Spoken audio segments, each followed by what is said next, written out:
Welcome to the Spare Parts Racing Podcast, your podcast for all things motorsports. With your hosts, Sean Chavarella, Stephen Clary, and Taylor Moore. Hear that music?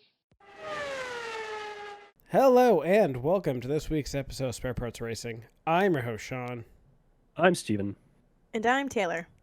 And friends, this week, one, it's a great week because we have holidays both north up here and for our friends down south.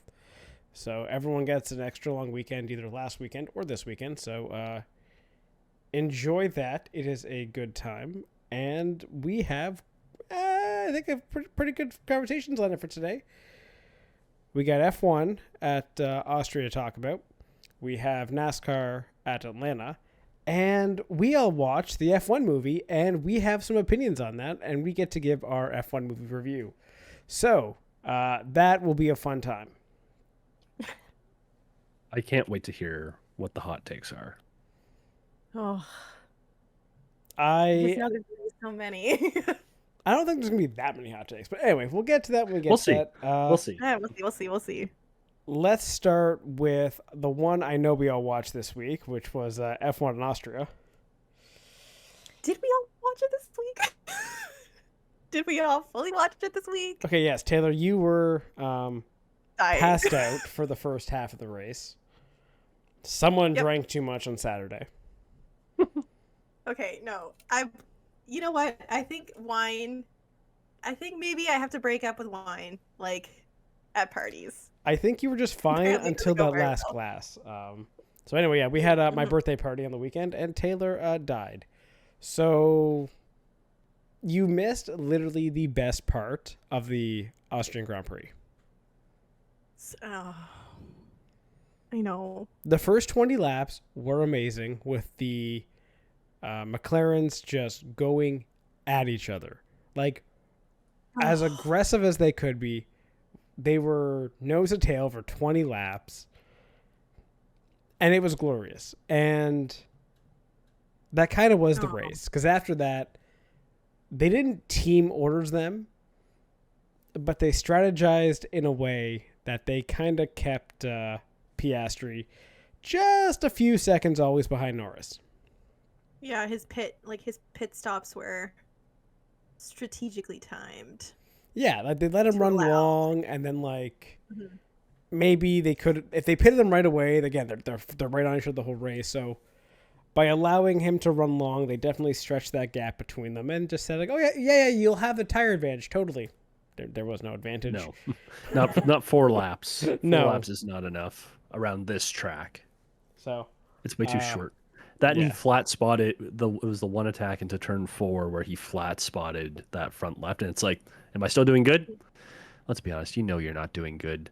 yeah. Just Wasn't there didn't Piastri also have like a moment on the radio, or was this like faked? No, that's that later. was That's later. But let's be honest, that's most of the race because the only chance Piastri had to pass Norris for the win was when traffic started to become an issue, and he Right, started towards the end of the race, gaining some time on Norris, and an Alpine just happened to get in the way. I will say, that's hilarious, objectively. Yes, him bitching about Alpine still. Yeah, I think he still has some maybe pent up resentment Yeah, about that whole 100%. situation. No, agreed. But- Like, I would love to go in his mind. Just like he has to have this deep hatred for Alpine. Like- Yeah. How he was treated there as, I guess, a development driver, and then everything, and just where that team has gone. I think he's very happy to be out of there, but he's also really happy to shit on them. Yes. Yeah, that's fair. So, but yeah, his whole Alpine still screwing me up. Great comment, all time. Yeah, because it was what, Colapinto that ran him off the road? Yeah, I think something like that. Yeah. So, But yeah, in the end, you had a McLaren 1-2 with Norris winning. Hey, wait. Did anyone say that last week? Did anyone say McLaren 1-2 with Norris winning? No, just me? Okay. Did you? Yes. Yeah, he did. Why don't I remember a conversation about F1? because you got absolutely hammered on Saturday. It's fine. Blacked out. I didn't black out. Okay, anyway. Well, you were right. I know. It's fine. Good for you, Sean. Did you make money? Hell no. I didn't even bet anything. The one time. Well, then what was the point? Actually, no, because then we know if you had bet money, then it wouldn't have happened. So. Exactly. And maybe it would have been a Ferrari one, too. At least Leclerc got a podium. That he did. Ferrari was 3-4, and you never saw them the entire broadcast. Nope. It was very weird. It was such a weird race. And, like, from the start, the whole Antonelli taking out Verstappen thing. Have you guys seen the rumors from that? I'm going to get to that in a second. Oh, That's our next topic of conversation, because there's not a whole lot to do with the race. So, what I loved about the Antonelli-Verstappen collision was when they cut to Antonelli's onboard as like Max is out of the car, and Antonelli has a steering wheel off, but just kind of like looking down at his cockpit, just what's going on here? I don't want to look towards Max. Just don't mind me. Like, oh, what color is the floor? Black? Huh, nice. Like, that's what Antonelli was doing in the cockpit there, and like I'm surprised Max didn't throw fists. It was the wrong Mercedes. How Max got out 100% pissed off, being like, "What the fuck did George do?" No, that's all Kimmy. Like, and then, the amount of like those Gordon Ramsay edits where it's the one kid chef. Oh dear, oh sweetie, it's fine, it's all good. Cuts to George Russell. You fucking donkey. That is exactly what Max did with Kimmy. Like, they're walking off, they got like arms around each other, and like Max, I think Max was probably saying some nice things to him, like, you know, future teammates and all. Like, gotta be nice to each other. Oh boy. Oh my gosh. The rumor mill be swirling. But I also kind of wonder if it's like the inner dad, you know what I mean? Like, Kimmy's just a kid. He's so young. What is he, 18? Yes. Yeah. Yeah, so he's just like, maybe Max is just like, oh, you know what? Like, he's just starting his career. It's no biggie. I mean, yeah, 100% if it was George, I'm pretty sure they probably would have like had a fist fight on the track. But I don't know. Max is just so chill, but I do love the theory that he wasn't mad at Antonelli because he's going to be his future teammate. Exactly. But again, to Antonelli, and I think this is also where Max kind of gets up and is fuming and goes, oh, yeah, the guy that hit me, oh, I'm sorry, this is his 11th race. Yeah. Like, again, he's young. He's a rookie, like 100%. So, I think there's definitely... pretty clean for like most of the season, so exactly, and he locks up one big lockup, one mistake in the back of Max, ruins their day. I think Antonelli felt way worse about it than Max. Max was like, whatever, fuck it. Yeah. If anything, Max was like, oh, great, I can't get another penalty. Sweet. That honestly, yeah, probably. He's like, I love how Max has been just shit on the last couple of weeks in press conferences for the whole like, are you going to change how you drive for like suspension?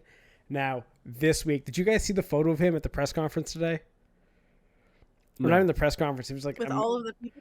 Yep, everyone just around him because these Mercedes rumors are a thing now, and oh my gosh, he looks like, miserable. Yeah, he's probably like, why am I doing this? Yeah. Well. So anyway, let's get into those rumors though. Max to Mercedes, what is your thoughts on it?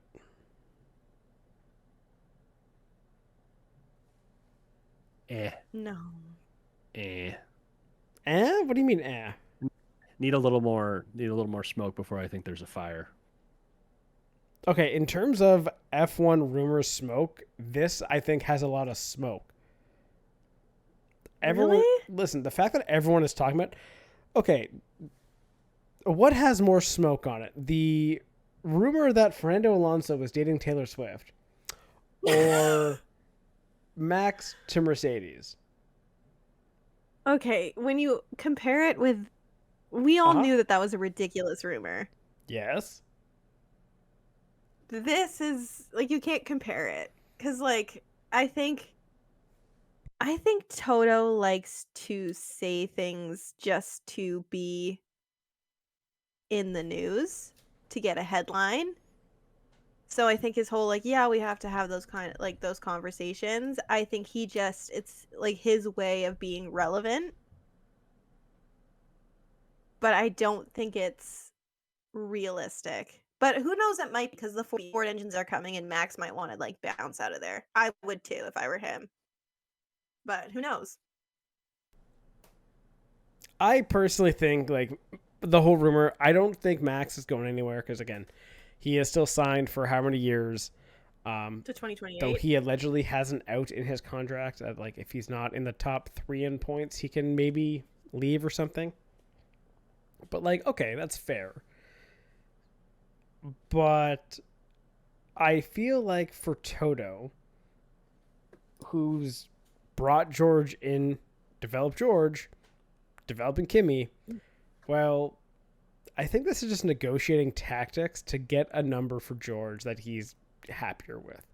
I think George might be asking a little too high in a contract because, again, he's not signed.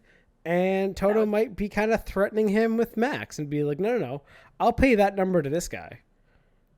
He's got he's got 3 world championships. You got nothing. What do you got? Like, I think it's a negotiation tactics, and I think Toto's kind of stirring the pot of the rumors. Because these rumors always come from somewhere.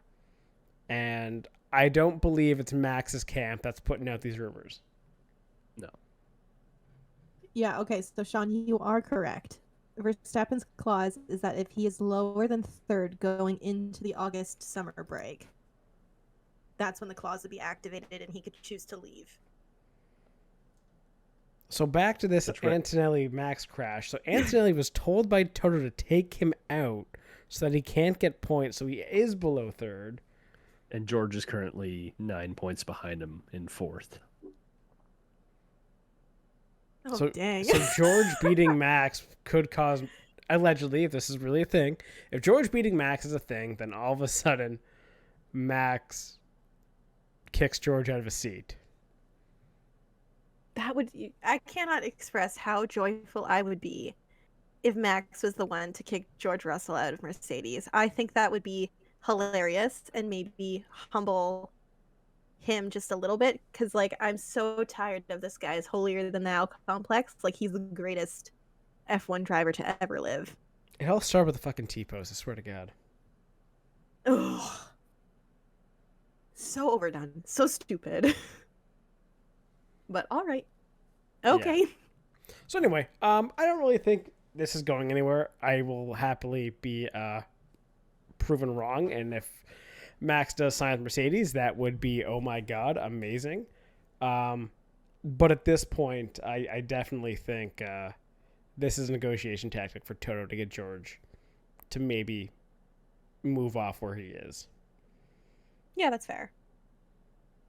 Oh, not to mention, like, these are 2 teams that are still close in terms of both the drivers, as we just said, and the team championship. Like, it's Mercedes is up 209 to 162, but the way Max can drive, he can make that gap up himself. And if Tsunoda or whoever ends up in that if Tsunoda or whoever in that second seat can find a couple points finishes in there, listen, Max maybe is close great. the gap. I don't think Max is make up that big of a difference on his own. Great. It's 47 points. Yeah, when your difference in point scoring is maybe like if Max comes ahead of them in the points, well, his teammate isn't there as well. So you have a huge advantage for Mercedes. I would actually find it fascinating if Max left, what that would mean for Red Bull. And that'd be like the death of Red Bull, because clearly they got no other answer in the car. Yeah, well, they just have to build a car that, like, doesn't suck.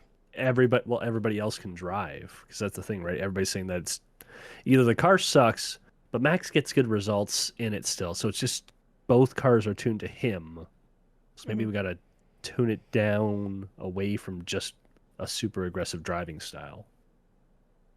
Yeah. Mm. Apparently it's I don't know. also just like super sensitive. Like the way that the car is designed, it's just so like Twitchy. even yeah, like if you sneezed, it would well, sneeze is probably a very bad example.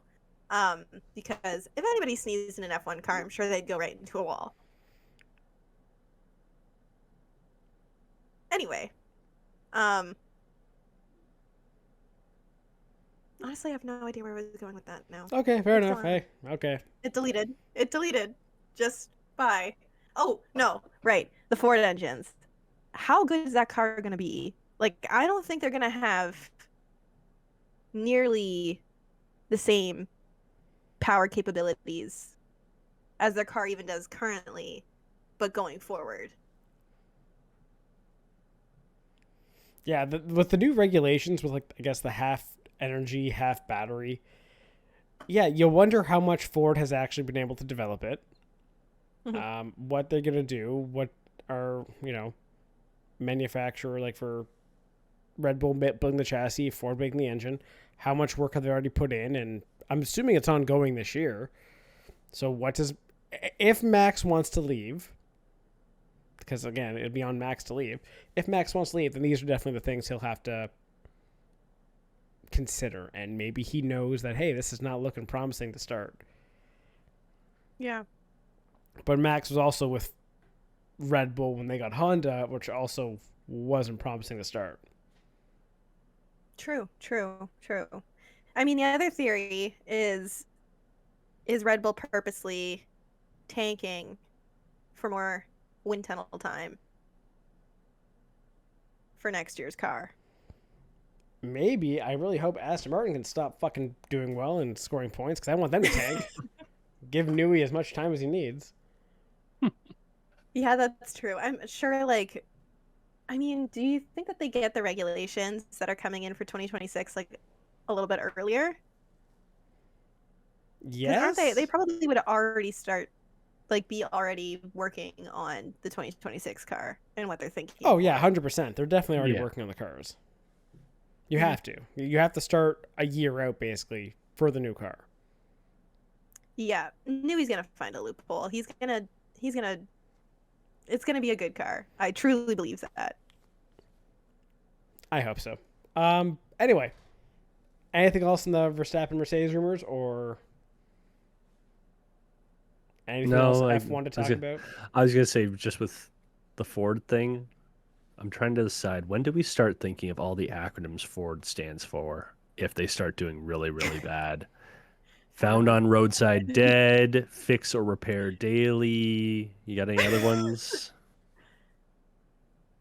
I actually don't know any of the other ones yet. Okay, we can No, we that's can good. workshop it over Listen, summer as a break. guy who If it- drove by Ford for over 500,000 kilometers, I don't know what you're talking about, but Yeah, I know. Okay, well, Yeah. I'm pretty sure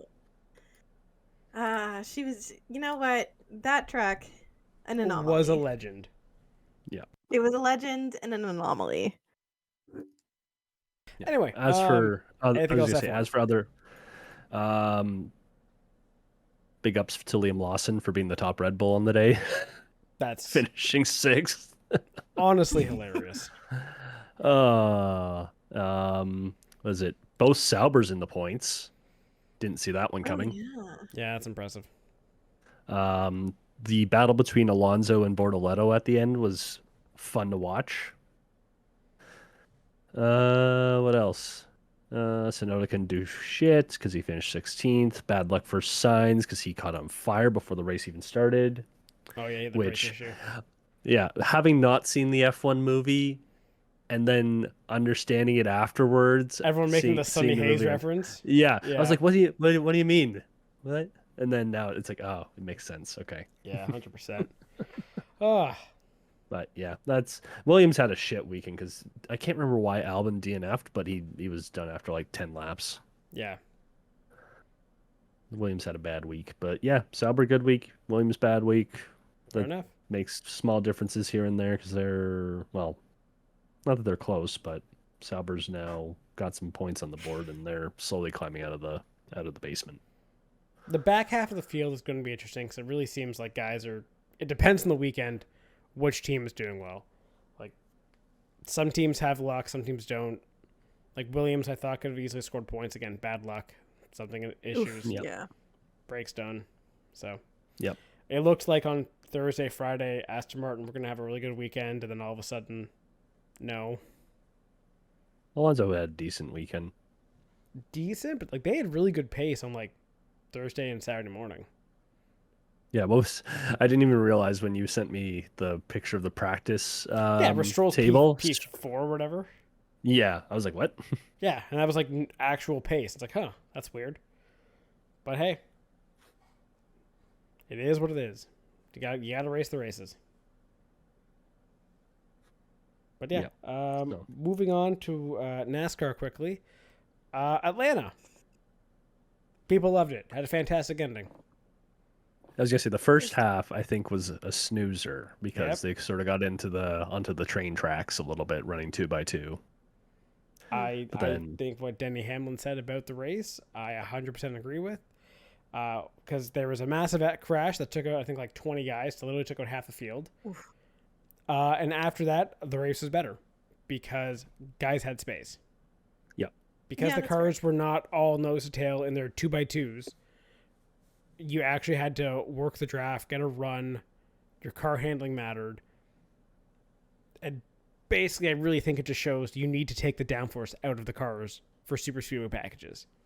Yep. Mhm. Get them spread out, make runs matter. Don't have a. Also, it'd be kind of cooler for TV if the pack is bigger than just 2x2. But hey, it was a great race. Chase Elliott went from, I think it was 6th to 1st in the final 5 laps. Great run, great moves, and won that race. So he actually locked himself into the playoffs. Yep, we did get Good a new for him. winner. We did. Not the chaos causing one, but it is a new winner nonetheless. Because Well- I think he still would have been top 3. I think even without a win. Yeah, but we were saying, hey, if we want, we are cheering now for guys not in the playoffs to win. Yeah. Just Right, for yeah. chaos. Let's have more winners than Ultimate playoff. chaos. Let's have more winners than playoff spots this year. Fuck it. Mm. So Yeah, That would be because we interesting. got 2 that are outside, so it's really. I hate looking at this. Cindric and Jones Don't are hurt your the brain. first 2 out. Hmm. Don't hurt your brain going at it. No, it's not that hard, but like, okay, actually no, it's not even Cindric. It's Jones and Priest are the first 2 out. So Bubba's currently the cut line. Okay. Again, it means nothing because you could tell me how many points it is. You could tell me how close. It means nothing because every single week, like again, NASCAR where the racing's made up and the points don't matter. Mm-hmm. Like, if you win, who gives a shit? Like, and where were we? We're Chicago this weekend. Chicago. Yeah, So you could get a surprise winner here. it'd be great if it was Daniel Suarez because he got dropped this week, and it would be absolutely hilarious for him to win a road course after he gets dropped. Well, and now he's okay. He's not dropped. He's just announced he's not returning to the team next year. He's not renewed. Which means Which, 2 things. I mean- they have someone already lined up. Connor Zilich. Man, if Trackhouse gets their hands on him, that's going to ruin him. Yeah. So, probably Zilich, but yeah. Well, I don't know who else you're moving out Suarez for. It's not like Suarez hasn't been bad. He's not Yeah. like a top tier driver, but he's got decent super speedway speed. He's good on the road courses. Not necessarily as strong in the short or intermediates. Actually, no, intermediates he's decent at too. He's been Like, decent, yeah. Like, he's not amazing, but he's just like jack of all trades guy. But at the He same did time, if have wins last year. yeah, yes, he did. no, but that's what I mean. Like he gives him like he's not a guaranteed winner year in year out, but he can put himself in a position to win on a multitude of track styles. Mm-hmm. But he's not like we can pencil or we can pen him in for a win somewhere. Yeah. It's just if or when, or if he doesn't win, he's gonna point his way in. Not in the current playoff style where you sort of need a win or you need to be finishing second, third, or top 5 every week or majority of weeks. So again, not overly surprising if Zilich is the call, but at the same time, mildly surprising because he's not a slouch. Let's put it that way. Yeah. He I is the wouldn't be best surprised if young another. talent. Like he's the best guy not in Cup right now, full time. Yeah. So And to be fair, if you do replace Suarez with Zilich, I mean, you're getting a guy with probably equal talent on road course, but just better talent on ovals. Yeah. So like it kind of makes sense if you're just looking at it based on, well, I know we can get road course wins with him or without him if we bring in either Suarez or Zilich. One of them can get a road course win. But you're looking for that oval performance. I think Zilich has shown that he is more than capable on an oval. At least finish more than Suarez is. was P11 this weekend. Yeah. Again, I'm only counting that because like it's a plate track essentially, like it's a pack track. Yeah. So it's roulette, really, is what I'm saying. Yes. But again, if I'm Trackhouse and I'm at risk of losing Zilich, it's the right call, like for your future, That's fair. If you're right? if To you're get thinking to get an someone's gonna poach him, 18-year-old. yeah, Yeah. And That's Suarez, how old's Daniel Suarez now? He's 33. 33. So nailed it. I just guessed. I'll be honest. So like 15 years. Yeah, Yeah, 100%. I'm making that trade. No, I agree. You look at a guy like Carson Hocevar and how he's sort of come along this year. He's having Yeah, a year too. Zilich. I signed Zilich to 3 years and say, let's see where you are at the end of year 3, and we'll figure something out when you're 21. That hurts. Yeah, because how old's Hocevar now? Pretty sure he's 22. I was gonna say 23. 22. Damn. So, not Yeah, to compare okay. the two, but No, that's. I think that's a very fair comparison. I think Hocevar might have a little bit better oval experience at this point, but Zilich. no, but that's why. Yeah, That's why. Zilich That's why you wins get him in everything. the cup. Like he does. Yeah. Yeah. And that's why you get him in a cup car now, No, so that's that way he fair. can hone in how to drive. I'm this not thing. disagreeing with you. I agree. Like it makes sense why they would. Again, it's not announced. We don't know it's Zilich for sure, but the belief is that because they already have Zilich working with them, that it would be only make sense for Zilich to replace Suarez. Yep. That's fair. So- I still think Zilich should go to F1 because I think he'd be a great American Right. talent there. Well, maybe that's why they're trying to make the switch now. Maybe they feel the pressure is there. Yeah, or some big talent might try to pick him up to be in IMSA because he's also really good in sports cars. Maybe. But point is, he's a highly sought after asset that many teams will want. And if you have the chance, you have the inside line to lock him up long term or short term or medium term, whatever it is. You do it. You do it. Yeah, that's fair. I'm just saying, if I was Roger Penske, I would back up the Brinks truck for him and just put him in every single series. It's one of the few teams that could. Them or McLaren, I guess. Yeah. Just, here's all the money, blank check, sign here, please. Yeah, race everything. But that is also me being selfish and wanting to see Zilich in more than just NASCAR. Yes. Right. So, yeah. Anything else news related this week? No, I think that's it. Okay, let's do quick predictions for this week, and then we'll go into the second half of the show, which will be very spoiler heavy for the F1 movie, and give our review for it and talk about that. There's your warning now. No, You we'll get a give multiple 5-minute warnings. Like, yeah, it's going to be spoiler heavy. So let's get through our predictions for this week. What do we got? We got IndyCar at Mid-Ohio. Yep. Right. NASCAR at Chicago. And British Grand Prix. So, where do you want to start with? I think Lewis wins the British GP. Back to back. Run it back to back. She's insane. Yep. Really? Okay, Why so not? you think Lewis will win that? Really? Ferrari looked decent. You never Decent. know. That's valid. You never know. The McLarens could take each other out. We don't know. You know what? I'm gonna go. They could I'm. both suffer. Oh fuck. Okay. You know what? Let's get weird. Go for it. What is? You know what? It's only a 20% chance of rain. I thought it was gonna rain. No. Well, Aw. the aisles can get tricky. Yeah, it says 20% switch chance up. on the weekend, so it's basically it might have a No. pop-up shower here and there. If it showers, I would back that Lewis thing. I'm gonna go with Piastri wins the British Grand Prix. Not the fun answer, Boo. but That's no fun. it isn't. I just think he's gonna want to bounce back after not winning last week. George. No, get out. Just because everybody will hate it. No, I hate that answer. Okay. Exactly. That's the point. If he wins now, I'm gonna be so mad. That's fair. First odds.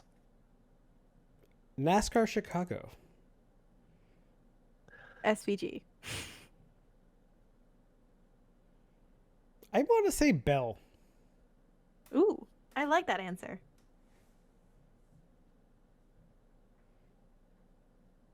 That's a Is good Zilich answer. racing? Because that would be the other funny answer. That he on the would be starting list? hilarious. Do we have an entry list? I I'm don't pretty think sure. so. I don't remember. I'm looking right now to see if I can find it.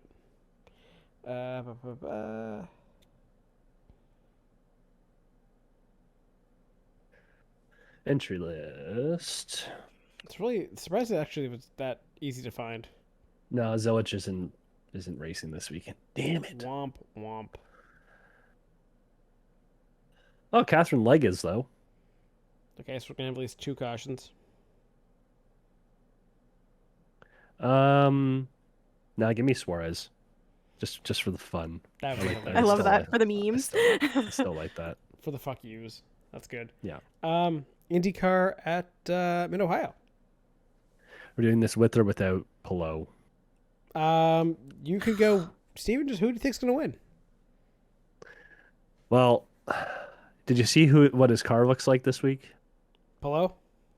Yeah, Yeah, the AI car. the OpenAI. I think you could have OpenAI do his setup. He would still win. ChatGPT. What should be my setup? Yeah. I so So, wish, like, hello. I just want somebody else to win. I really do.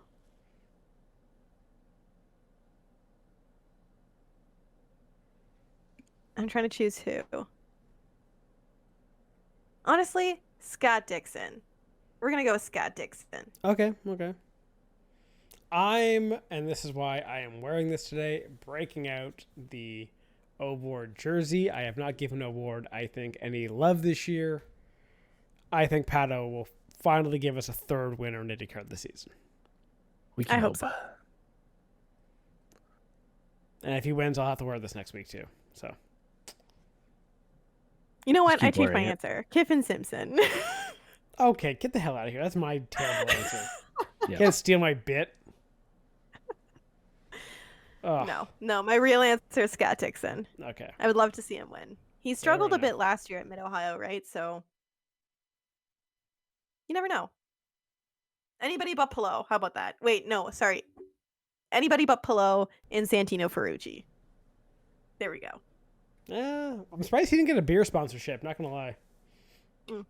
Give it time. Okay, fair I enough. feel like that's a missed opportunity. Huge. Anyway, on that note, that concludes, I guess, our regular scheduled programming. So now, again, heavy spoiler warning. F1 movie review, thoughts and opinions. We are getting into it. You have 5 seconds. Okay, and that is your 5 seconds. We are now getting into the F1 movie. Okay? Everyone's gone. You've had your time. F1 movie's coming up. We're talking F1 movie. If you're out of the room and coming back, I'm sorry. F1 movie talk. Okay, that should be enough. Yeah. What was all of your thoughts on F1? Is it F1 the movie or is it called F1? No, it's called F1 colon the movie. Okay. So do we want to start overall opinions? Yeah, like what was your thoughts overall? And then we'll get into the nitty-gritty. I thought it was great. I actually quite enjoyed it. I think there were parts of it as like a racing fan that you were like, okay, that's a little bit of a stretch. And when I say a little bit of a stretch, it's like a massive stretch. But I think it was enjoyable. I would give it a decent like 3 overall in terms of racing movies because I don't think anything will ever beat Rush. Like a 3 out of 5? And obviously... Or 3 out of 10? What? So you give it a 3? A 3rd overall, whatever. If you're ranking racing movies, which we have done before. Oh. Yeah. So you're ranking it 3rd. So, oh, really? I haven't even... Yeah. Okay. I'm ranking it 3rd. I actually really enjoyed it. I thought it was really well done. The cinematography was amazing. I think... I honestly do think that was probably the best that we could have gotten with the amount of access that they had. Like within F1 and the cameos, I thought they actually did a pretty decent job. Agreed. They obviously had to make it like a Hollywood movie. So there were going to be like weird plot points. There were going to be inconsistencies. Like if we wanted like 100% real F1, watch a documentary, right? But I thought it was pretty good. I really liked it. I would see it again, hands down. Miffed that there were no Helen popcorn buckets, though. I feel lied to. We didn't get them. And I'm miffed about it. Absolutely. Such a travesty. Bullshit. My quick thoughts on the movie is that it's a fun blockbuster. The racing scenes and the on-track action is actually very well done. It is very fun. The cinematography, the camera work of the cars, great. How they filmed it, amazing. The plot is the stupidest fucking thing ever, and I really cannot get behind that. Like, you didn't even have to make it like that, like dumbed down for F1 fans. What do you mean? I'll get into it. What do you mean dumbed down? Okay, we're gonna get into it. We have to get Steven's take, and then we'll get into your weird one because I feel like something weird coming. Sean, finish your thing. I'll do mine, and then we'll get into that. I just think that again, it was really fun. The action stuff was fun. The overall off-track stuff was garbage, and it took me out of the movie. Okay. Interesting. Like, I'm giving it a 5 out of 10. Wow. Seriously? A 5 out of 10? Yes. Okay. Steven? I mean, that's not too far off of where I was. I was at like a 6.5. Like, I'll be honest, I went full Transformers on this movie.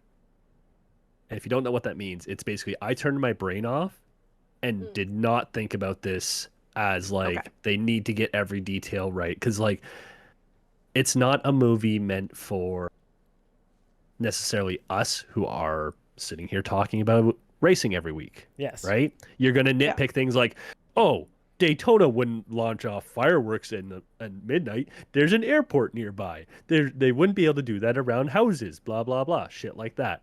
Well, I'm pretty sure they do actually launch them out.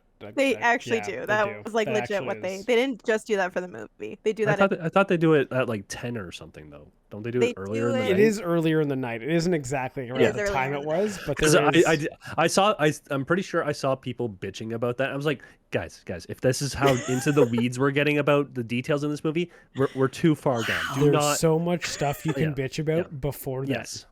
Yes, exactly. And I was like, don't get into the weeds on it.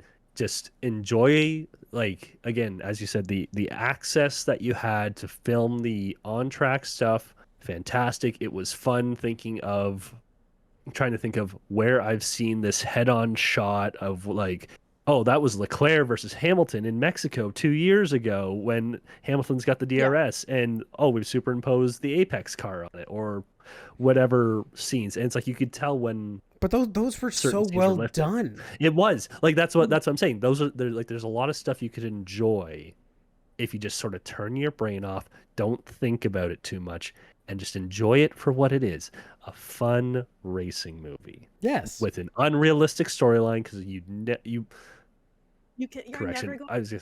You can't say you'd never have that, because we did have Alpine and Pierre Gasly win a race in Monza.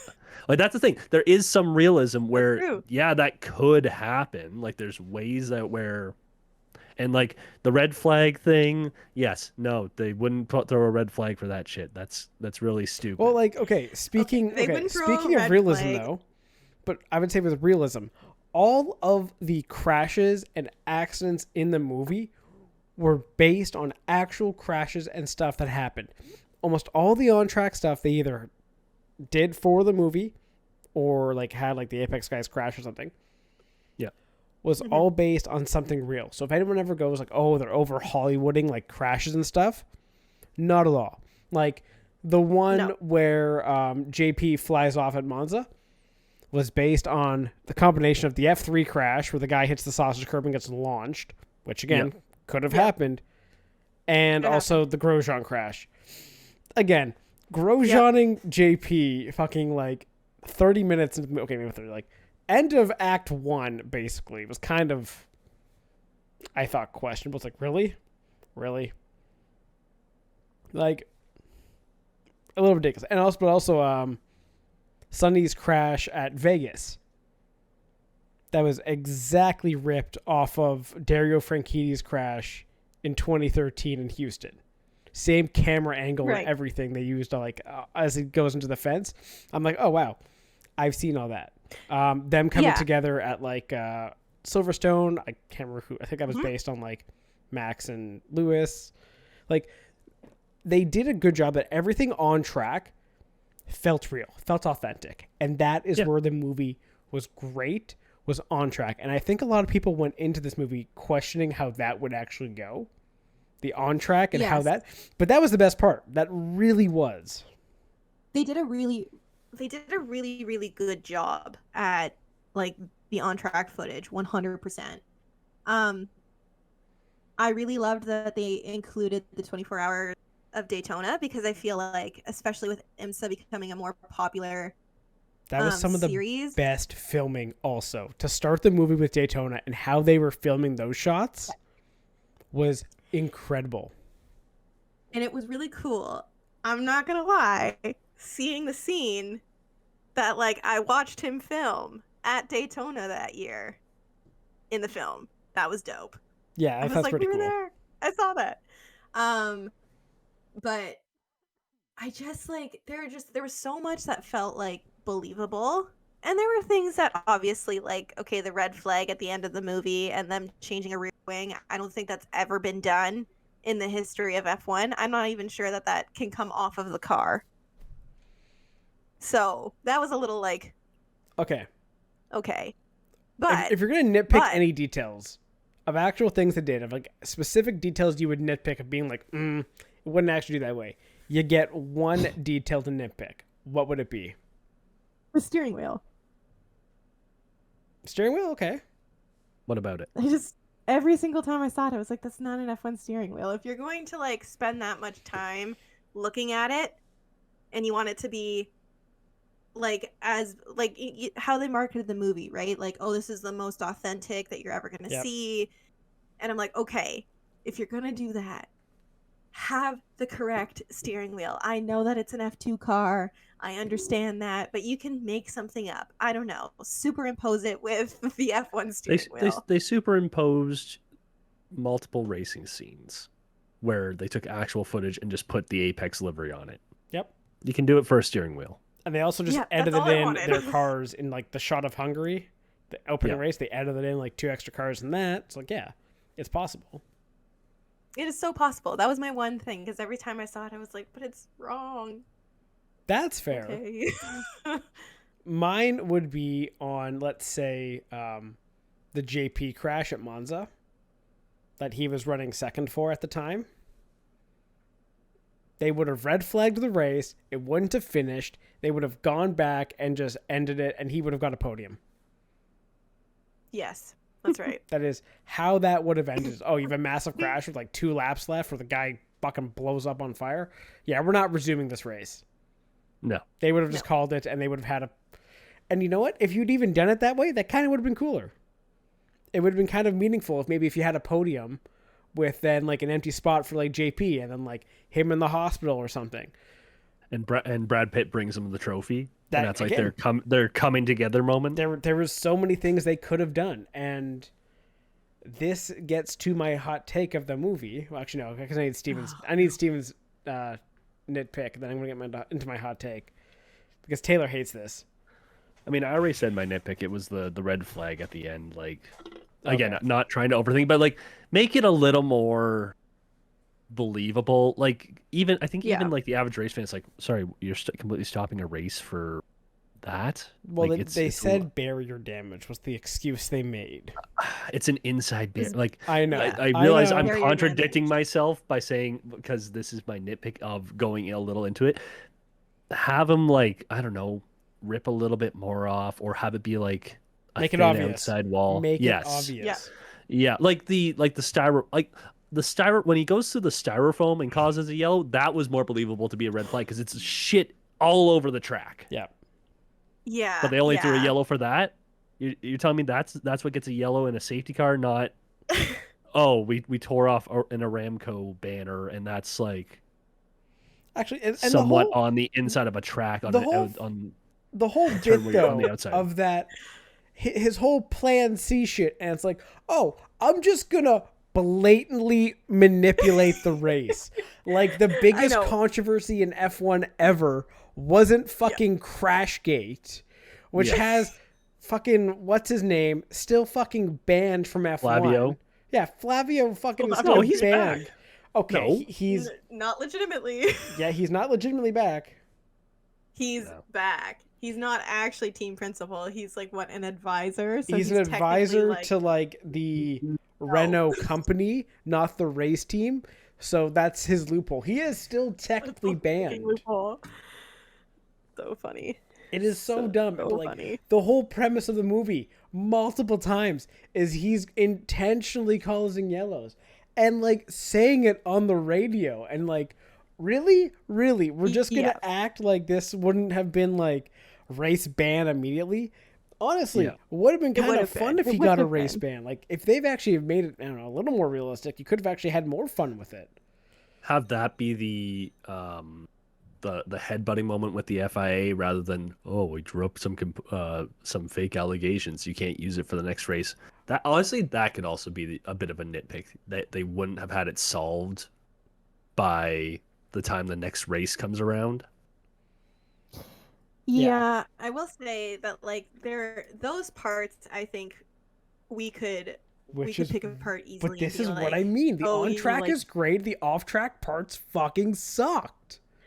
But okay, but you can't say that it sucked when it's just a Hollywood film. Like they have to manufacture more drama. You can't have a realistic F1 That's movie. the issue. They didn't manufacture drama. This is where I get into my fucking cinephile side of things. They didn't manufacture drama with the off-track scenes. The drama was created on track. And now I'm getting into my hot take because now I'm fucking fired up. Oh. Days of Thunder is a better racing movie than this. Sean, no. Yes, 100%. That is the worst take. It is the perfect comparison. No, because they're both Bruckheimer films. Not the perfect comparison. Yes, because Bruckheimer did both of them. And he did a fantastic job on F1 the movie. No, they did terrible job at Days of Thunder. I disagree because here's a question.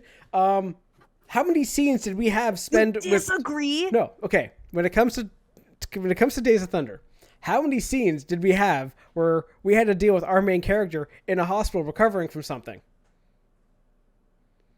Quite a few. It's actually a big point of the movie. In this movie, they walk out of the hospital like they just were in there for a fucking like vaccine. Like, oh, your hands are burnt. Oh, whatever. You were just in an explosion wreck. Oh, yeah, I'm in here for like 20 seconds. I don't even get to say a word. I just listen to my mom yelling at a guy. Next scene, done. You could have had some meaningful plot in a lot of those off-track scenes, and they did absolutely nothing for it. If you look at Days of Thunder, What are you some of the talking most about? meaningful plot in Days of Thunder is off-track. Oh, I'm sorry. Bro. What's the meaningful plot? Was they had to fucking play poker to figure out who is the number one driver? Oh, what the fuck was that shit? No. the meaningful plot was a young hotshot realizing that he has to mature, which honestly is actually quite accurate for some of the young F1 drivers that we get, who are arrogant, think that they're hot stuff, and actually. Okay, Sunny Hayes.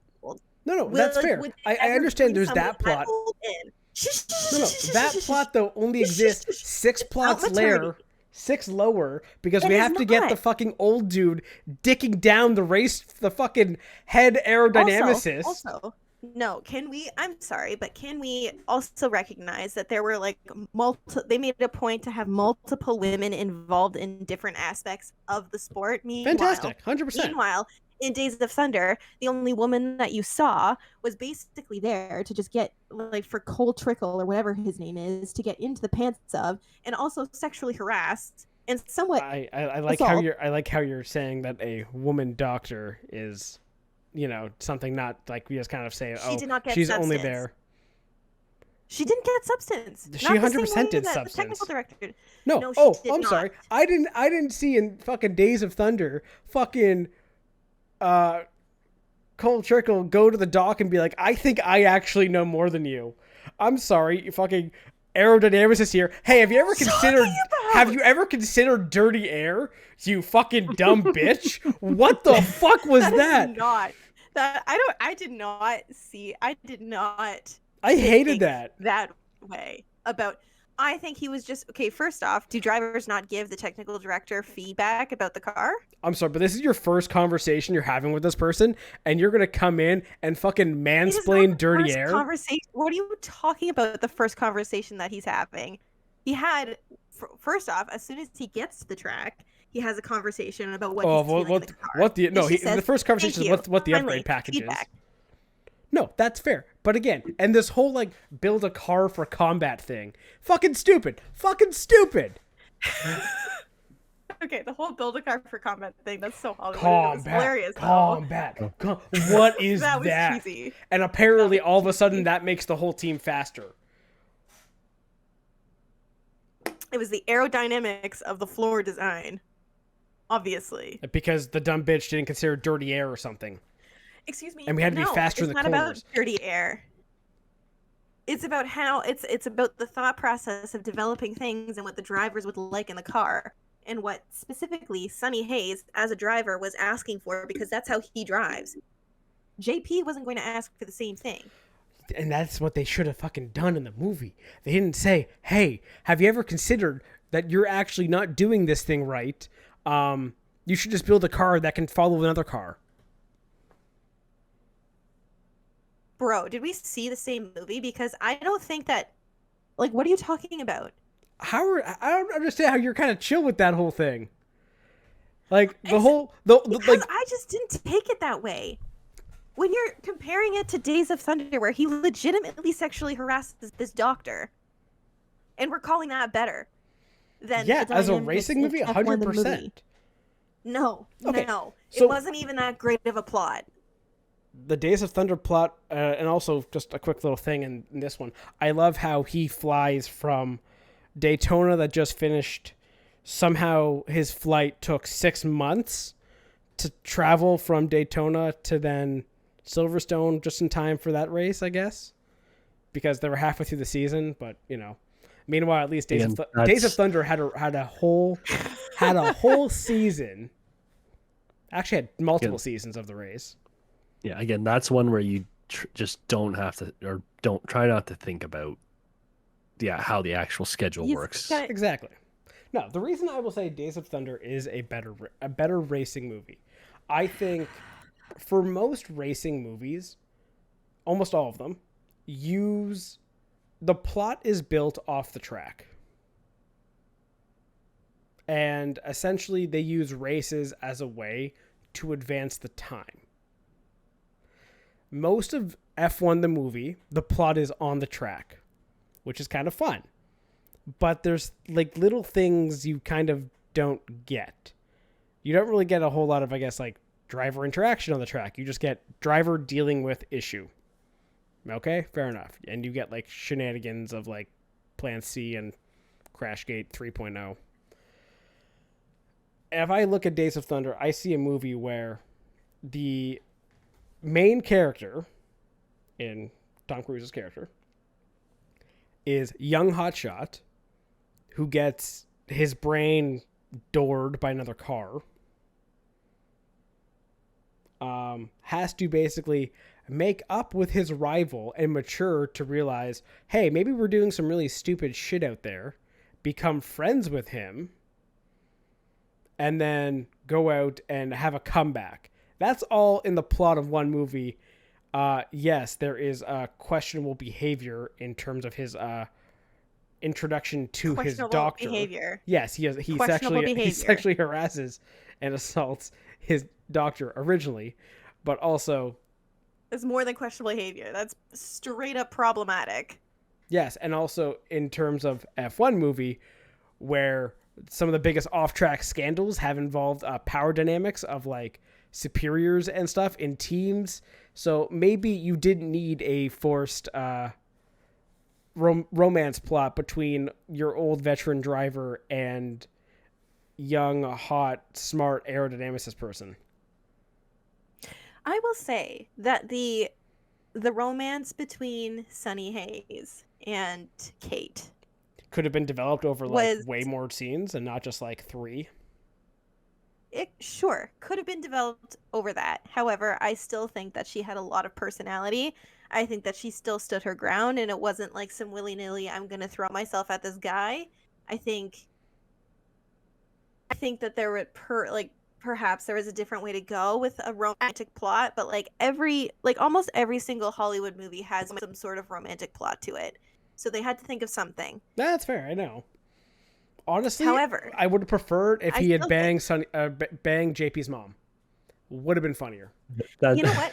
That is so fair, and it would have been. I agree with that take. I leaned over to Sean after where JP's mom walks in and is like, damn, he's hot. And I was like, all right, so is he getting with the the tech director or his mom? The mom we know it's going to be one funny. of the two. That would have been way better. I'm just saying. Anyway, continue, Taylor. Yeah. I enjoyed the fact that there was a woman on the pit crew. I thought that was fantastic. Didn't necessarily like that she was like the klutz. The whole like a klutz. Like I think that we could have done that a little better. But no, if you chant combat as a team, suddenly you become good at it.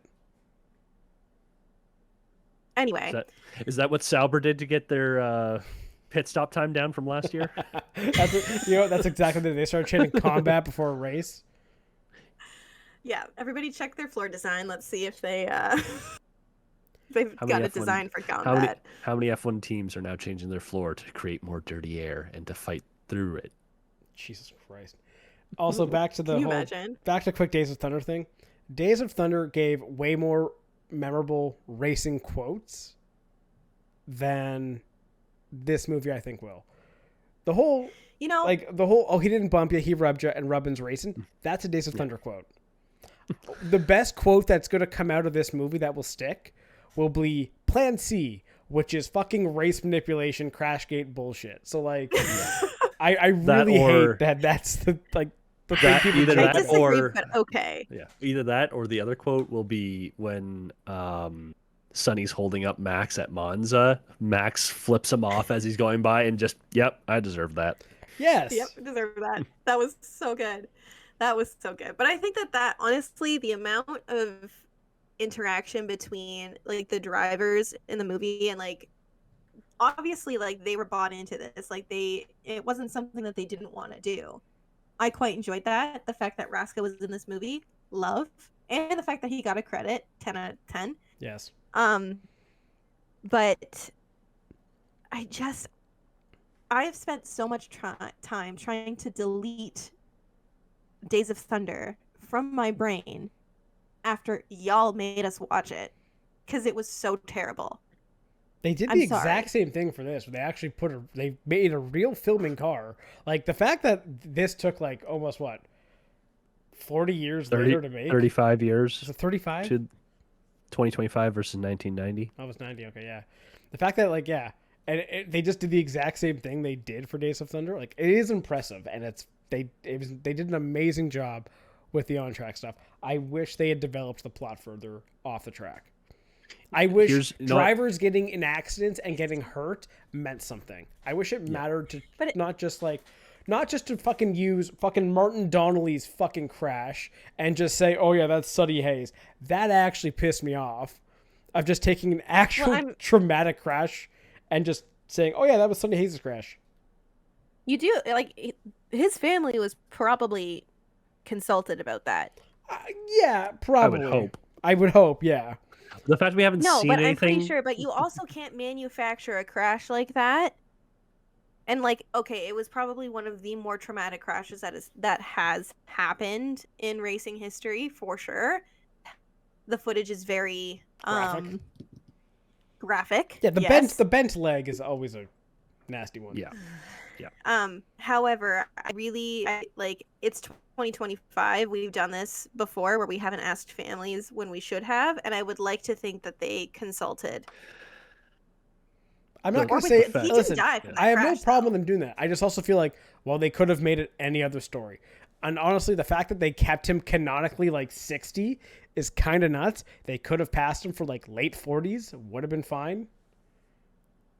Well, at that point, you may as well just make a movie about Fernando Alonso. That's true.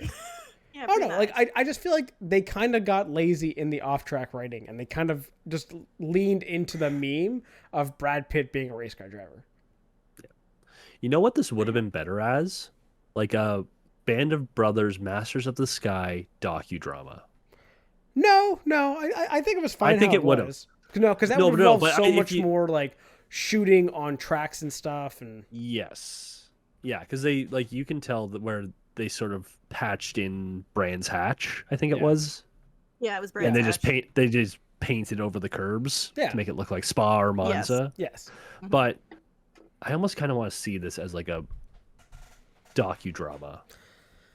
But like this is I feel like you could have developed you almost do it like a Drive to Survive. I wish you had more off-track plot. That's my whole thing. Like, yes, that's you get to see them. You get to see them working the it. simulator. You don't get to see them talking in the simulator. Just give me a setup. Let me try again. Yeah. Like, give me his setup. But I think that. But that I actually thought that to be one of the most like poignant parts in the movie is when he ran the same thing, tried to do the same thing over and over again, and then listened. He thought he knew better, and then he realized I should have listened to somebody who's been around the block a few times more than I have. Yes, agreed. And I think I wish they had more scenes together. Yeah. Yeah, sure, okay, they could have more scenes together, but I still think that there were kind of two things happening at once. Like Sonny was trying to like reconcile, like why is he coming back? What is the point? And that's literally the question of the race. What is the point? Yeah, but I think that that's almost the point. Like when we get to the end of the movie and you see him driving in the Baja 1000, it's like it wasn't some weird redemption thing for Sonny. He loves crossing things off of the racing. It's like the pure love of racing where he will do anything, including going back to F1 when he's 40 or something like that, whatever age he is. I think right? they say he was like 60. Like it's whatever Brad Pitt's actual age is. Well, he would have been like, so say he's breaking into F1 at 18. It's 30 years after. Yeah. He's at least 50. Yeah. Yeah, okay. So he's at least 50. Right. But I think that at the end of the movie, I thought that having it almost open-ended, like he has things to cross off his list. Like, who knows where Brad Pitt's going to go next? Listen, I agree. The ending I actually thought was very good. But I think that's the whole thing though, because it was like the question throughout the movie is why is Sonny Hayes here? Why did Sonny Hayes come back? And he can't answer that because I don't think he has an answer. It's just that feeling. Yeah. It's the feeling of flying. It's the joy of driving. It's the thrill of racing, and it doesn't matter what it is. It was an opportunity that he had to race. And I think I would have liked that more, though, if Sonny didn't win. If he doesn't care about winning and losing, he just wants to race, and JP got the win. Mm-hmm. That, I think, would have, again, made it a little more satisfying of being like, yeah, it's just for him, it's the drive. He just wants to drive. He wants to do that. The winning doesn't matter. And he was there for the team. That's the thing, though. I still think that it didn't matter to him that he won the race. It just happened because JP ended up crashing out with Hamilton, and he said, go win that race. They were really going to do Hamilton dirty again on that, weren't they? Yeah. I know. I was like, oh. And he was an executive producer. It couldn't have been Charles. He's been through enough trauma in real life. It should have been been Max. Actually, no. It should have been Charles. He wouldn't even have to act. He's lived the trauma so many times. Leave him alone. Honestly, it's probably because they needed Charles and Russell were the only guys who agreed to do the podium scene afterwards that were like somewhat realistic. Yeah, that's fair. That's anyway, okay. My point though is that, like, I understand what you're saying, but I think that almost made like the plot make more sense because JP finally understood that it's not about winning the race sometimes. Sometimes it's about the team. And he wanted more in that moment for Sonny to win than for his own race. Right? So he was shedding the selfishness of being like, I have to be the best and like all of that, right? But because the whole race, Sonny was like, I want to make sure that JP wins this race. And that's how Sonny was. He didn't care about winning. He wasn't there to redeem himself. No, that is fair. Like, win. I will say was the best thing of Sonny's character was that he didn't like to win. I like how they wrote Sonny. Even like the poker game they played where he lets JP think he wins. And fantastic, even though he had like the pair of kings or whatever. It's like, yeah, sure, whatever. It's fine. Because he just wants the kid to get better. And, like, again, this is where the movie, I wish, just gave us more. Like, Sonny knows more about the kid. For example, when he's talking to, what's his name? The boss guy. Ruben? Javi Bardem? Yes. When he's talking to Ruben, though, and he's like, tell me about the kid. And we cut away. Why can't we as the audience know that? We never know that. We never know what about the kid. They rushed it so much because even going back to that poker scene, you both lost your dads at what age? 13. Let's dive into that a little bit. There's an easy connection. We both lost our dads at 13. How was growing up without a dad? Blah blah blah. There's our connection. Or again, going back to let's have Sonny give him the trophy in the hospital room. You could have had so many major off-track plot points to help develop the characters, but there was so much that could have been there, and okay, how about let's do a rewrite quickly. Monza crash happens, the red flag the race, Sonny or JP gets a podium trophy, but he's also in the hospital. We can have Sonny deliver him the trophy and be like, was it worth it? Look where you are, look what you got. Was this worth it? Yeah. Was second place worth going here? Yep. And then you're starting to get the whole But is winning necessary? But the thing is, No, continue. I still think that moment that he had with like Bernadette, right? JP's mom, and Bernadette immediately being like, I know you were calling his race, it's your fault, right? And then JP, I think what I enjoyed is that he takes accountability at the end, being like, you know what? I've learned. It wasn't Sonny's fault. It was my decision. And it's Did he say that? Did he say that to his mother though? Yeah, he did. Yeah, he did. Did he? Oh, yes, he did before the race. Yes, right. Yeah, Mom, it was my fault. I made the call. Yes, right. I made the call. It was my mistake. He told me not to. He told me not to. He told me to wait. It's that accountability. Like, if we don't have that scene at like when he's in the hospital, we don't get the accountability towards the end of the movie where it's truly showing that JP has actually learned from Sonny. And Sonny has essentially done, I think, what he went to do because he heard, oh, there's this like hotshot rookie driver. Maybe I can teach him something. I mean, like what he wanted to do was that they needed him there so they could apparently win a race to not get the team sold. Again, weird fucking plot point. The whole conflict of the movie is weird. I know. But it couldn't be like, hey, we need to finish in like to have a certain result or something to get a certain money or something, or to help our team stay afloat. You know, maybe win a race was not a whole lot, but it's like, hey, we're just trying to be a more reputable team. Can you help us? But like, that's a drama point for the non-racing fans, because they won't understand like, oh, if we place 7th, we get X amount of money, and then like but I disagree, because even throughout the movie where you see like guys cheering for Sonny, they start to have like fan sections, yada yada, as like they grow in popularity. That could have been something like that. I wonder if there was an original idea to that and they rewrote it, and that was maybe part of the delay and stuff, right? Because it was delayed a year. Yeah. It was delayed. We also know that they filmed certain things that didn't make it in. Like, we all remember the backlash that happened when they were filming at Mexico, and Brad Pitt's character like collapses on track or something, and that was Vegas. That was Vegas. It was his post Vegas crash.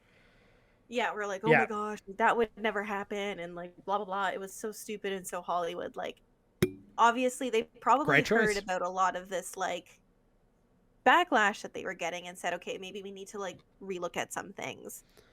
But again, that's where I think like, again, the stuff around the track, on the track, was great. Like even the whole like testing thing where they were testing different cars. I can turn my brain off and know that ain't realistic how you would do the testing stuff, but that was fun. That made sense. That helped with like the plot and stuff, and you could understand it. It's dumbed down. But just, like some of the, I just kind of wish with the off-track stuff, they just gave us more. You could have had more scenes of developing relationships.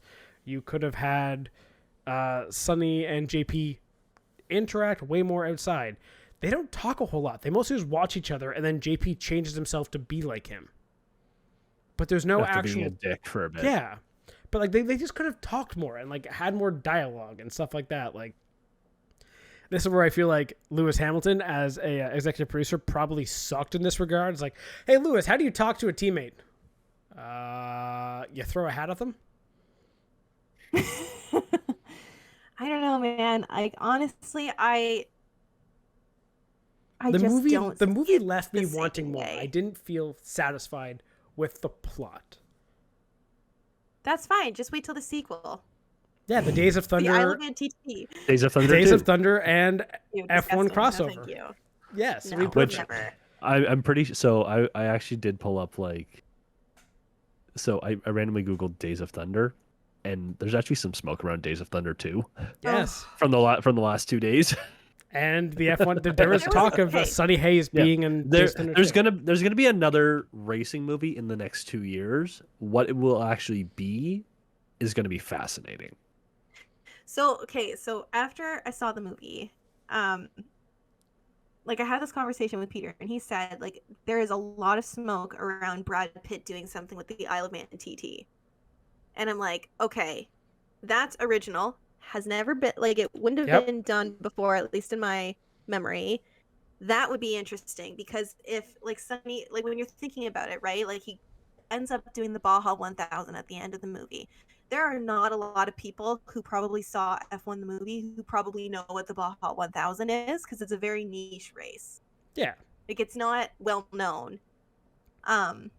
If you're like a Drive to Survive fan or whatever, like it's just niche. I think it would be actually really interesting, very intriguing, if like the next Sonny Hayes movie is him trying to attempt the Isle of Man TT. Because there is a motorcycle on the back of his van. There is. I would love, if you're doing an Isle of Man TT video or movie, biopic. Has to be on John Hines. Yes. John Hines. What about John Hines is the doctor. He was the guy who would basically race two guys to save them when they've been hurt. And he was actually killed trying to race to save guys in a practice session in like 2015.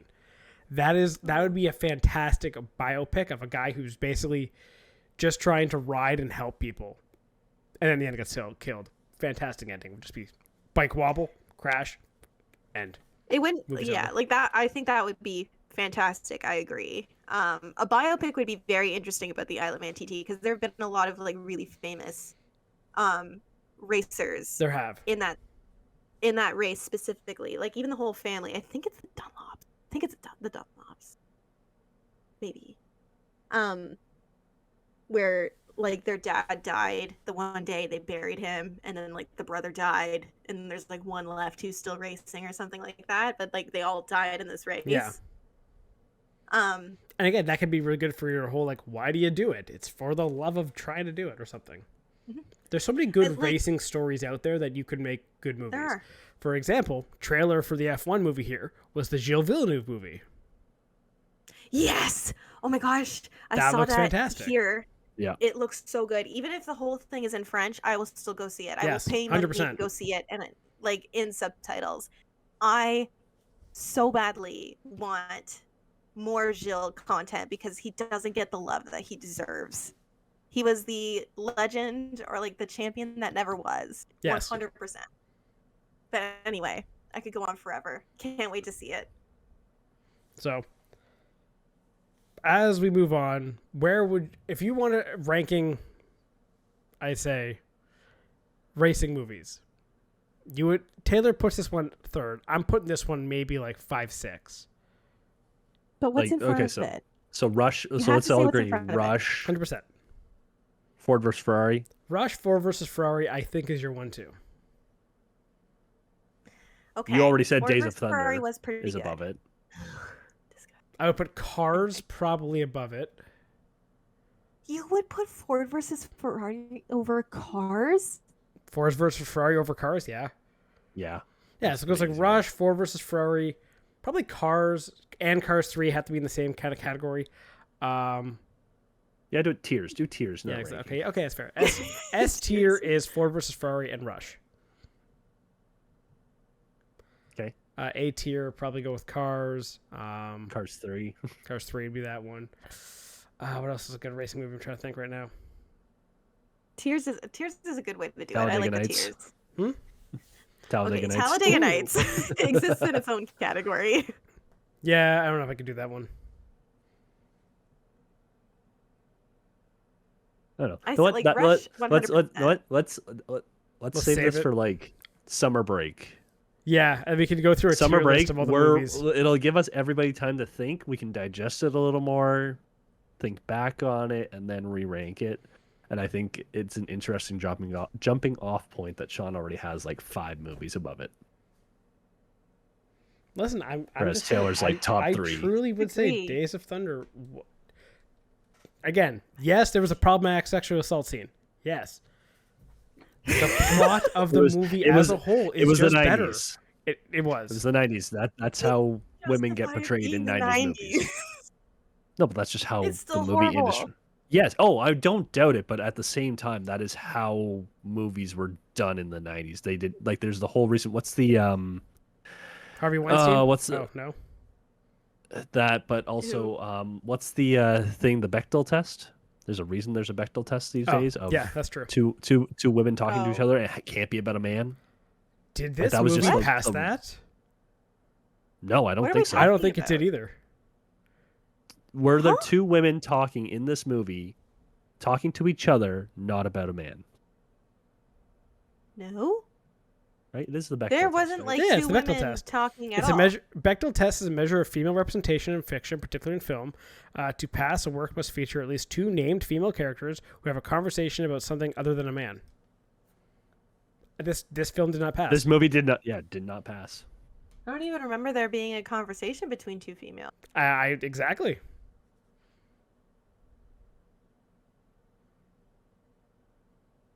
It does not pass. No. Nope. So overall, F1 not better on the sexual assault front. Okay, that's a step. Okay, that's So that's if I'm massive trying to leap. think about the other F1 or other racing movies, I don't think any of them pass. No. No, none of them pass because like even Rush, Um, it's so good though. Yeah, Rush doesn't. Rush doesn't. Talladega Nights no. doesn't. Okay, No, Talladega because Nights, it's no way. Brandy versus Susan, Yeah, but they're talking about Ricky. exactly. Yeah, so like none of them really pass. It's okay. However, though, can we also, the thing is though, is that like in racing, because it's so male dominated in terms of It is trickier. like the drivers, it would be very So- difficult for it to actually pass. So Agreed. that's why there's hope for the sequel, where Okay. Cole it was what Trickle's Sean daughter. Cole Trickle's daughter Oh, boy. is a racing driver, and she can do it because she talks to a female tech engineer about a car. No. This is I have a whole storyline laid out. Okay. So for the unnecessary romance part of the movie, it's Cole Trickle's daughter who's in love with a female safety team member. Yes. A safety team member? Safety team member. Aww. Because there's also the drama Okay. over the like, you know, bad crash. You have to respond to it, but you're also responding to the person you love. Yada yada. Again, it'd be great fiction. Okay. All right. You know what? Here's the thing. I will need say to this. write a movie. If I really Days do. of Thunder, if Days of Thunder 2 actually had that plot, I would watch it. But if Days of Thunder 2 is still centralized on Tom Cruise and his weird asymmetrical teeth, I'm not paying to see that. I think that's fair. But would you rather have a racing movie where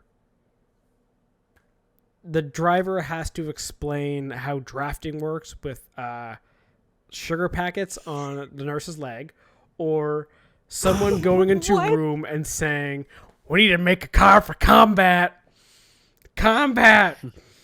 I would much rather have the movie with like we need to make a car for combat. At least it's memorable. Stupid. The drafting with sugar packets on the nurse's leg? No. Yeah, but he literally explained how fucking drafting worked. Like, it That's actually, nice. it made sense. It was way more accurate to racing. I'm sure, but no thanks. Which is actually one of the greatest scenes in, and again, this is like, I think I saw someone online comparing it, like, Days of Thunder to F1. Like, the scene where Sonny comes in and basically knows everything and basically says, "Hey, why don't we do this? Why don't we do this? Why don't we do this?" Like, yeah, you're experienced, yada, yada, I get it. No driver knows everything. It's ridiculous to just assume the driver knows all, and the entire technical team, pit team, everyone that works and everything doesn't know what the hell's going on. It's not about it. They don't know what's going on, though. It's they don't understand the feel that's in the car because they're not driving the car. There is realism to that. Like, a lot of the drivers on track are actively developing the car with their tech directors. Which, It's what again, Apple did. back For to a months of that. fantastic scene in Days of Thunder was that Cole Oh. Trickle didn't know how to give feedback. He didn't know what the car meant. He didn't know what loose and tight meant. That's literally a scene where they're explaining to him, "How do you feel? Like loose and tight? Like, is it loose? Is it tight?" And he's like, "What does that mean?" Yes. Like, but that's a thing. That's a scene. That's development of a character. The development here was combat, and that just doesn't work. I disagree. If they were gonna do the combat thing, at least do the real life version where Mercedes which team was it? had the teeth on the end of the wound. Yeah, they had the teeth on the outside of their wings. At least do that. Yeah, at least make the Alright, car like cut down on the car's tires. Though Okay, I also realized in terms of the combat. in terms of the movie, no cars were also allowed. Like, no actual F1 cars were allowed to crash. Mhm. None of the team's cars were allowed to crash. The only person that was actually allowed to crash in the movie was Lewis Hamilton, because he was an EP. Right. And no other team wanted to have their driver say crash in the movie. Did you notice that? That's fair. Unless it was a real crash. The only Pierre got into crash was the combat. real one at Hungary that they used. Every other crash was a Apex GP crash. Wasn't there one at Spa as well, in La Source, at the start of the race? I thought there was a Yes. crash there too. No, there was in the real life. There was. They actually cut it away Yeah, in the but movie. But I thought that they used the footage. Did they not? They used the footage. I thought there was a car on top of another car. There was. I'm not there crazy, was. right? No, I'm- Steven's right. Sean, you're deleting some of this because you're so tripped up on your Days of Thunder comparison. Listen, it's a better movie. It's not a better movie. Anyway. Okay, how about this? It's a better racing movie. gonna It be isn't a better part of movie. our Yeah. What? This is going to be a contentious part of our friendship. Yeah, because the F1 movie wasn't that good. It was fun. It wasn't good. Okay, so I think just to wrap this, I guess, because I think we're getting into the it. Yeah, that's fair. Overall, okay movie. Fun Right? movie. Yes, the on track will tickle the little part of your brain of cargo fast, cargo zoom, car look good going fast, doing zoom. Yes. Yes. Mhm. Off track could be better. We blew the budget filming, putting cameras on a car, and we hired one writer to rush through it. Yes. That's it. However, we can all agree that the soundtrack was phenomenal. I will agree to that. Yes, the Phenomenal. whole sound of the movie I mean, was phenomenal. You get Hans Yes. Zimmer. What do you expect? Hans, honestly, like all of the songs that were written for it, I thought were like pretty good when they were edited in. Honestly, no notes on the soundtrack. That was probably hands down the best part. Yeah, I would agree with that. There we go. Something we can agree on. Yeah, listen, we can agree on the good things. It's just the bad things I think mattered more, and you're okay to give a pass to them. That's fair. And that's fine. That's fine. I'm a guy who likes a lot of plot with not a lot of action. And this is why What are you I saying? I don't do blockbusters for this reason. Like there's a That's fair. there's a new Jurassic Park movie coming out. I'm like 3 behind because I do not care. I might go see that. I've never seen Jurassic Park. Nah, you're not missing much. What? Anyway, On the newer I've never ones, seen on the Jurassic newer Park ones, movie. yes. I will fight you about this. Oh wait, The hold on original- though. Maybe the I did originals see are fun. one. I think I slept through it though. again, that's not a surprise. It's fine. Oh well. I think we're disappointing Steven a lot here. Yes. Yeah, it's fine. So some classic movies are really good. Back to the Future. Wait, listen, Days of we Thunder. already know. Yep. Listen, And we already on that we've note- I was gonna say we've had enough discussion about movies and who's seen what, and Yeah. I'm already very disappointed in you two, in what you choose to watch most of the time, What? because you're What are missing you some talking classics. about? Have either of you watched the Godfather trilogy yet? I'm gonna go with no. Sean, that makes you a bad Italian, by the way. Okay, on that fantastic note, Steven, fuck you. And thank you very much for listening to this week's episode. We'll be back next week to talk all things motorsports and be way less of a movie podcast then. Thank you and goodbye. Thank you for tuning in to the Spare Parts Racing podcast. Remember to subscribe so you don't miss an episode, and follow the show on Twitter at Spare Parts Racing. That's Spare Parts RACIN, and on TikTok at Spare Parts Pod. Follow the hosts at Sean Chavarella, at Stephen Clary, and at Tay Moore.